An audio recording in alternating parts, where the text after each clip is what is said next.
Aku teringat lagi satu kisah misteri dan seram yang pernah mengemparkan seluruh rakyat Malaysia pada tahun 90-an. Kisah ini mengisahkan satu rancangan seram yang dikendalikan oleh seorang DJ radio bernama Hisa Halil Hamzah. Rancangan ini adalah rancangan seram di mana para pendengar akan menelefon dan berkongsi pengalaman seram yang pernah terjadi dalam hidup mereka. Rancangan ini juga telah mendapat sambutan hangat di kalangan rakyat Malaysia. Kisah ini diceritakan dari mulut ke mulut. Kisah ini juga dikatakan benar-benar terjadi kerana ramai yang menjadi saksi ketika kejadian itu berlaku. Mengikut kisah yang diberitahu, seperti biasa, DJ radio mengendalikan rancangan itu dan para pendengar akan menelefon dan berkongsi pengalaman seram mereka. Tapi pada malam itu, seorang pemanggil misteri menelefon dan ingin berkongsi kejadian ngeri yang terjadi dalam hidupnya.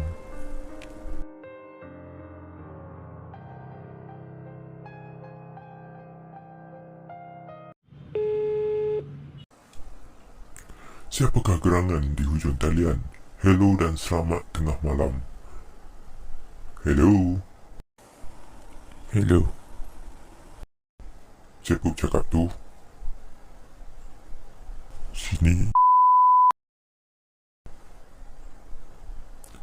Oh, panggilan dari mana, Encik? Panggilan dari Roboh Raya. Pengalaman seram, Encik, silakan.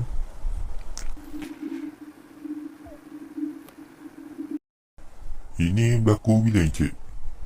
Hello. Pengalaman ini baru saja terjadi. Okey, silakan, Encik. Kejadian ini benar-benar terjadi dan itulah kejadian yang saya tidak dapat lupakan sama sekali. Masa itu saya sedang memandu pada lewat malam di sebuah roboh raya bersama anak, isteri dan ibu bapa saya. Pada waktu itu sepi. Sepanjang perjalanan hanya ada satu dua sahaja kereta yang saya nampak. Roboh raya itu kiri dan kanan hanyalah hutan, gunung dan juga gaung. Isteri dan anak saya juga ibu bapa saya sudah nyenyak tidur. Cuma saya saja yang masih bersangkau mata menahan tidur untuk memandu menuju ke destinasi. Disebabkan saya memandu dalam keadaan yang mengantuk, saya terlelap dan terkejut apabila tiba-tiba sebuah lori ada di hadapan saya. Saya cuba mengelak dari menempuh lori tersebut. Lalu kereta saya terbabas masuk ke dalam gaung. Disebabkan kejadian itu, seluruh ahli keluarga saya telah meninggal dunia. Saya amat sedih disebabkan kebodohan saya memandu dalam keadaan yang mengantuk. Ia telah meragut semua nyawa ahli keluarga saya. Saya nak hidup dengan keluarga saya balik. Saya sayang mereka. Oh, sabar, Encik. Saya bersimpati atas apa yang terjadi. Saya ingin mengucapkan taksiah atas kehilangan keluarga Encik. Baik, sekarang bagaimana keadaan Encik? Aku dah mati. Apa, Encik? Keluarga aku dah mati. Anak bini aku pun dah mati. Aku dah mati. Aku dah mati. Aku dah mati. Keluarga aku pun dah mati. Anak bini aku pun dah mati. Encik? Aku dah mati. Aku dah mati. Aku dah mati.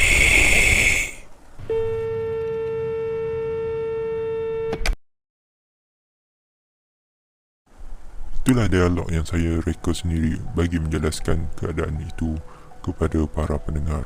Pemanggil itu menceritakan pengalaman dia sedang memandu dan terlibat dalam kemalangan, di mana kereta mereka telah menyunam ke dalam gaung dan telah meragut kesemua ahli keluarganya.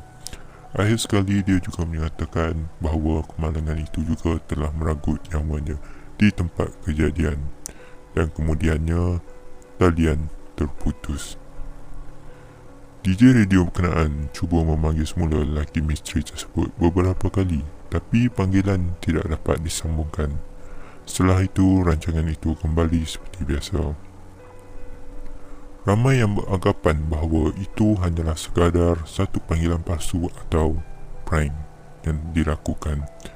Sehinggalah pada keesokan harinya, satu berita yang telah menggemparkan seluruh rakyat Malaysia terpampang di akhbar, berita mengenai kemalangan di kilometer yang sama seperti yang diceritakan oleh si pemanggil semalam, di mana mangsa telah meninggal di tempat kejadian adalah sepasang suami isteri, seorang kanak-kanak serta sepasang warga emas yang dikenal pasti sebagai ibu bapa mangsa. Menurut kisah, disebabkan kejadian ini berlaku, pihak atasan dan DJ radio itu sendiri memutuskan untuk menyelamatkan rancangan tersebut. Pelbagai teori dan pandangan yang tercetus daripada kejadian itu. Ada yang mengatakan itu hanyalah kebetulan dan ada juga yang mengatakan kejadian itu adalah benar. Menurut para pendengar, apakah kejadian itu benar-benar terjadi atau hanya kebetulan sahaja? Komen di bawah pendapat anda. Like, share dan subscribe.